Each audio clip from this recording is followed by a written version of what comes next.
Welcome to today's episode. It's Thursday, March 28th, piano day for anyone interested, 88th day of the year as in 88 keys. Usually that falls on March 29th, however, with a leap year, it's special. And on this podcast, we are here to discuss the pilot of Davey and Jonesie's Locker, a sci-fi teen comedy streaming on Hulu in the US, Amazon Prime elsewhere. You Don't Belong Here is the title of the first episode. It's about Davey and Jonesie, two high school sophomores who stage a protest that ends in chaos, them fleeing from accountability, ending up in their shared locker, which leads them into a multiverse. I only saw a few scenes of the show, but even from those few scenes, I have multiple things that it reminded me of, and I wanted to go through them and see if you could see where you want to go saw through them connections. one by one? Well, yeah, I have over mine. I have my own comparisons. Let's see if any of them sync up. Okay, so the first one I had was Futurama. Future, oh, because the mom. Yes, the evil organization. You got to understand, in this first episode, we don't get a lot of mom. Mom is the organization that is sent after the variants.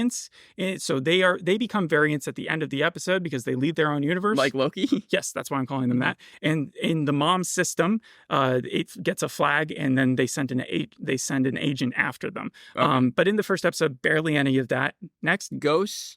ghosts. Yes. Why ghosts? The science teacher literally has a ton of different ghosts of himself, doesn't he? And they're also Those are not translucent. ghosts. Those are just versions of him in different universes. You saw Invincible season 2, yes? Yes. At the very beginning, it's a very similar premise. There's a guy who's trying to create a portal to all the worlds so that he can step in and out of them, right? Mm-hmm. Super genius. And that's kind of what you're seeing in the science room with Mr. Schneider. At the end, he makes the portal, but it ends up in the wrong place. It ends up in Davey and Jonesie's locker. Hence the title of the show. And then that's where they end up going as opposed to him. Evil science teacher, I have Fairly Odd Parents. Okay, so yeah, we're getting into the high school tropes. This show reminded me a lot of Chad, Pen 15, Awkward, but the evil teacher is definitely a trope we've seen. Goosebumps, Todd in the Book of Pure Evil, that was more of a guidance counselor being evil. But Mr. Schneider originally seems like he could be an evil dude, but in the end, it seems like he's actually going to be trying to help the two girls get back to their universe if he can.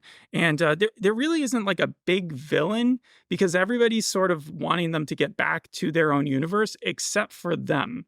They are on the run away from their own universe because of how much they screw up in this first episode. Huh, okay. So in that case, it's almost kind of like Rick and Morty, where Rick is so depressed that he usually goes to any other place aside from kind of his home. But I also had Everything Everywhere All at Once / American Born Chinese because it's more of the multiverse craziness angle. I think you're giving this show too much credit because the first episode hardly touches upon the multiverse. Yes, we have the on-running joke where every time you go to the science teacher classroom, he's talking to a bunch of different versions of himself, one of which is a golden retriever, one of my favorite parts of the show. However, the majority of it is just Davey and Jonesie having some like angsty teen, like just being upset with the world, wanting to leave high school, and the principal being just overbearing in that she pulls them into the principal's office and then she tells them, you guys are too close. You guys have too much of a friendship going on and we're going to have to see you socialize with other people. So I'm going to assign you to the dance committee after school. What principal in the world sees two like best friends hanging out and says, oh, you guys are spending too much time with each other? I didn't know my principal from my high school. So this is very strange. Like usually it would be the vice principal's job to do disciplinary things or maybe a guidance what counselor. Discipline? It doesn't even seem like, are they getting bad grades? Well, the scary thing is that the principal then offers to call their parents and tell them to transfer schools. And I don't understand what like bar they must have like hit in order to cause that. Like this isn't a zero tolerance thing. They haven't brought a gun into school or drugs or anything like that. It's just the fact that these two girls are enjoying each other's company too much. I don't know. It seems like the principal in that case is supposed to be evil. It's actually played by the creator of the series. Oh, okay, that's the creator. I haven't seen a principal have less to do in her job than, say, since maybe The Big Prize Door. Because in that show, I believe she gets a motorcycle and she just starts riding it around town the entire time, as opposed to working with the kids at all. So at least this principal is a one-on-one component with her students. However, this high school seems to be made up of about 50 kids, as opposed to the thousands or hundreds that it would normally be. And all of them seem to be theater kids. So like all of them attend the dance. All of them are in the hallways at all times. Like you don't see a huge cast. It kind of reminded me of Todd and the Book of Pure Evil with how low this budget is. It seems like it was produced on the budget of a peanut. They only shot it on one camera. Yes. It reminds me, just from the stills I saw and the scenes when you're talking about musical numbers and things like that, something cheesy like School Spirits, which was the show about the kid who ended up dying. School Spirits had a cool premise, though. She dies. She finds out. She thinks she was murdered, right? Yes. Or she figures out that she was murdered, and all the other ghosts of the other spirits that hang out in the high school kind of help her throughout the season figure out who did it.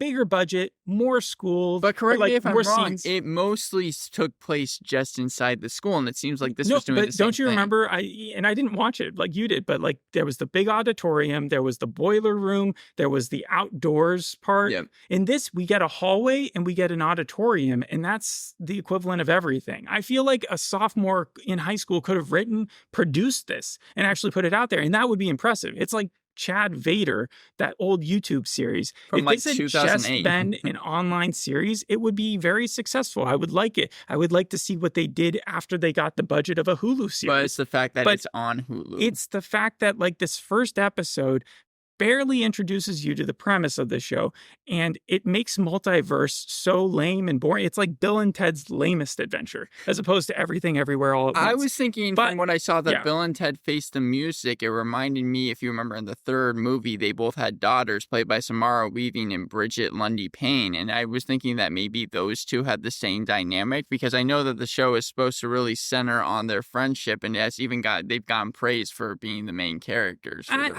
can't even give them praise for being the main characters, because they're not doing anything. They're just complaining the entire time. At the end of the first episodes, they do this protest by going behind the curtain in the middle of the dance, putting on a chicken mask, putting on a horse mask, walking out there doing a cringy TikTok dance, which like barely any music. They have to play it on their phone. Everybody is like stunned in how bad it is. And then they light something on fire, or it actually catches something on fire. This is all an accident, which causes the sprinklers to go off. And then like most of the kids are upset that this messes with their hair.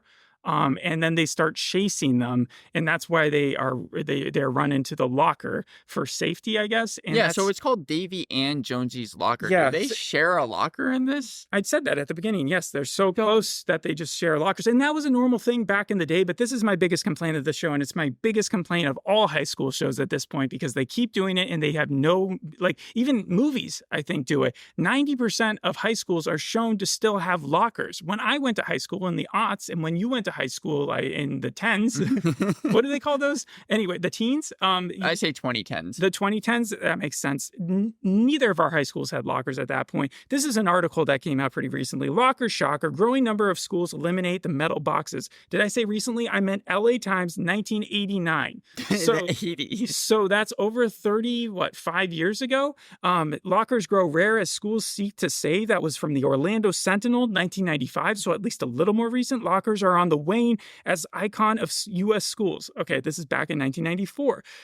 You could find a billion of these articles back then. The last time that lockers were relevant, like actually relevant, I want you to hear this. The scrutiny of the high school lockers also testified to the high place one Elvis Presley occupies in the hearts of schoolgirls. In Burnham High School, which was inspected yesterday, that's right, they did like inspections because like drug dogs would go through, and people, I think they checked them like once a year. There was a schools. Shield episode just like this, yeah. Yeah, and that took place in the 90s, right? Mm-hmm. Okay, but this was, well over half the girls' lockers prominently displayed pictures of rock and roll king who appeared here Thanksgiving Day. So apparently Elvis had gone to a high school. There were one or two pictures of the late James Dean, the movie star, and one individualist had a large photo of Arthur Godfrey.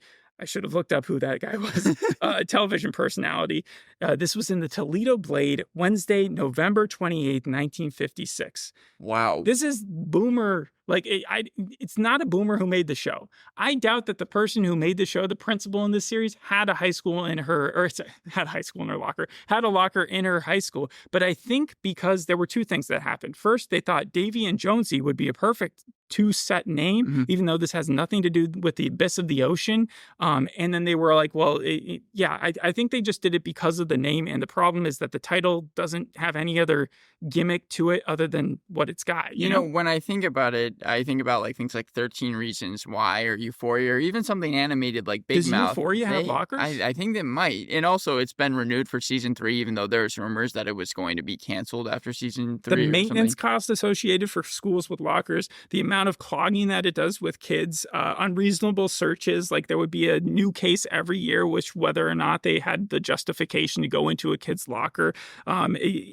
There was a funny article that I was looking for like the earliest one I could find on like when lockers became a thing. And there was an article from like the 20s or 30s where a guy had gone in and stolen $1.35 and he was written up in the paper for it. Because he was, because that was a lot of money back then. I had gym lockers, but again, those were like half the size of actual That would houses. make this show a little bit more interesting if they were trying to squeeze into a gym locker every time that they had to switch universes. Because those things were like half the size, right?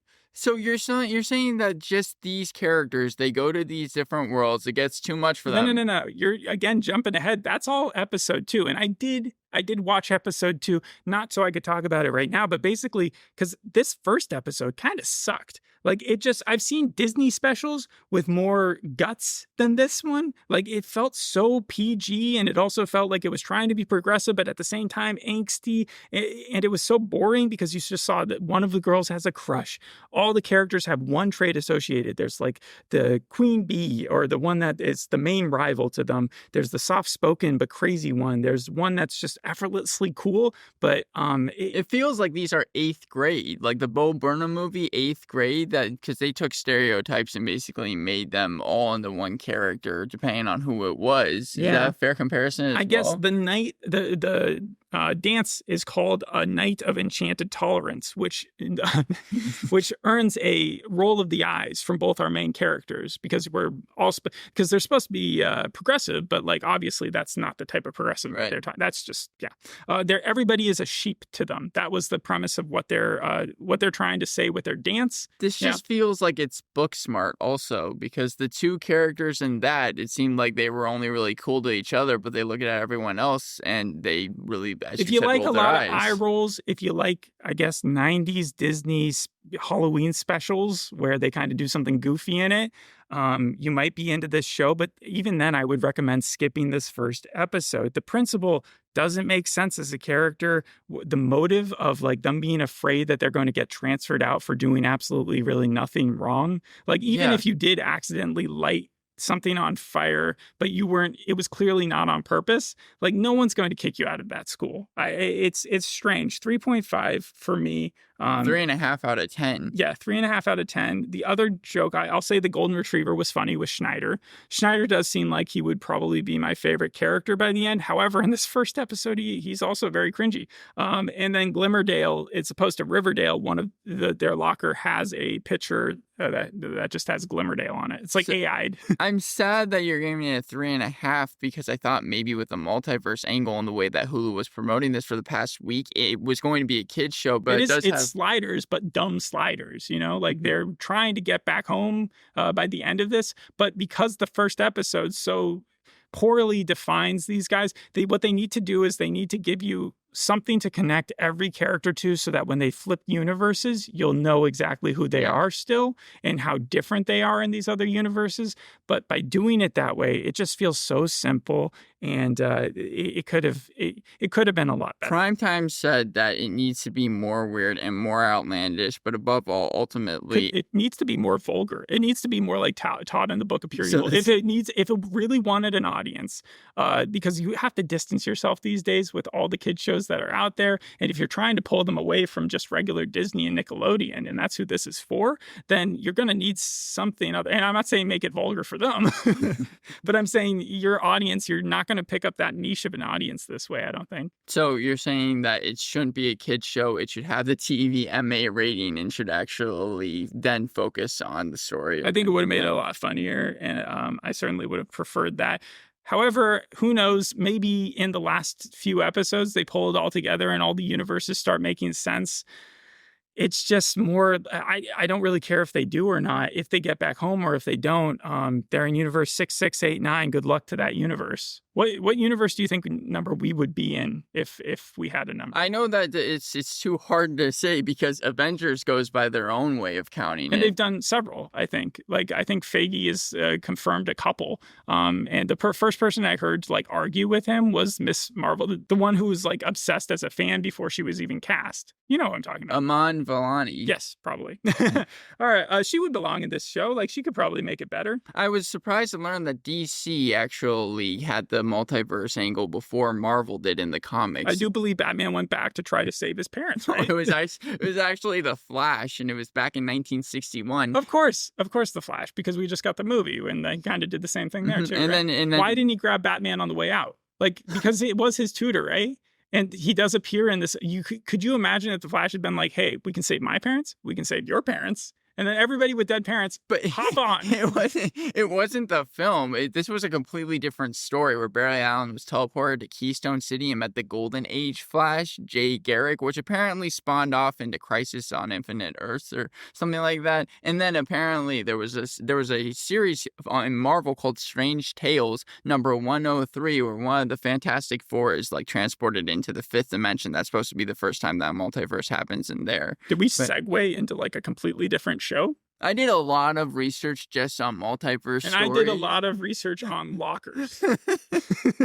Emily Pickford, she plays Cheryl. You haven't mentioned her that much. Yeah, because she's not in it that much. She's not in it? She works for Mom. Oh, She's one of the villains. And the only reason I really know that is because of episode 2. So I guess, spoiler for episode 2, she sort of plays a villain, but she's more just like the time police, where she's looking to try to put these people back, and someone gets turned into a cucumber. I mean, it seems like crazy stuff happens. It's goofy. It's goofy. Randomly, it'll be goofy. But at the same time, you have to manage that with 3 to 5 minute cringy dance sequences where they're supposed to be cringy. Mm-hmm. Like, you're supposed to see them and kind of not feel good about what you're seeing. I don't know. It's not my cup of tea. Emily Pickford, she was in Mike Flanagan's kids series, The Midnight Club, which came out in 2022. And then Dan Byrne as Mr. Schneider, the high school science teacher, was from Cabinet of Curiosities, I think the 3rd episode. So we got a cabinet and we got a locker. What's next? Well, also, he was in Gen V as Social Media Jeff, and I know that you watched the series for that. But then if you want to talk about the main actors, actually Jalen Thora Brooks, who plays Jonesie, this is her first big TV role. And Veronica Slowakowska, who plays Davey, was in Degrassi Next Generation, What We Do in the Shadows. And even if Slowakowska, that's Polish, I think, because ska and ski. But yeah. Yeah, and she was in a movie that I saw over a year ago called I Like Movies. I think the last time I brought that up was when we were reviewing Miss Davis, which had something to do with a cat, right, in Schrödinger? Yeah, I feel like they just named the high school that because they wanted to put another, like, oh, look, it's a science-y thing mixed in with the multiverse. But it doesn't. Mr. Schneider, if you ever looked at the blackboard behind him when he was talking to all the versions of him, he had a bunch of math in the back. However, I don't think that was high school math. They were talking about photons and stuff, and so I think they were just trying to, like, signal at the fact that he had created something with the time travel. It also was hinted that the high school principal might have a thing for the science teacher. He's the only teacher that we see in the entire thing. All the kids are in the hallways all the time. He's the only teacher we see. The school is just so strange. He reminds me of the science teacher, even though you said he wasn't evil. The same science teacher from Clone High, who had like the robot as his assistant. Yeah, no. At first, it's like left uncertain because he comes in there and he doesn't even pronounce their names right. He's like, "Hey, Davis and Johnny's," and they were like, "You know that's not our names." I guess that was a funny joke too. Okay, so yeah, but still a 3.5. Anything else? No. All right. Thanks for listening. We'll see you on the next episode. Hope you enjoyed this one. Bye. Bye.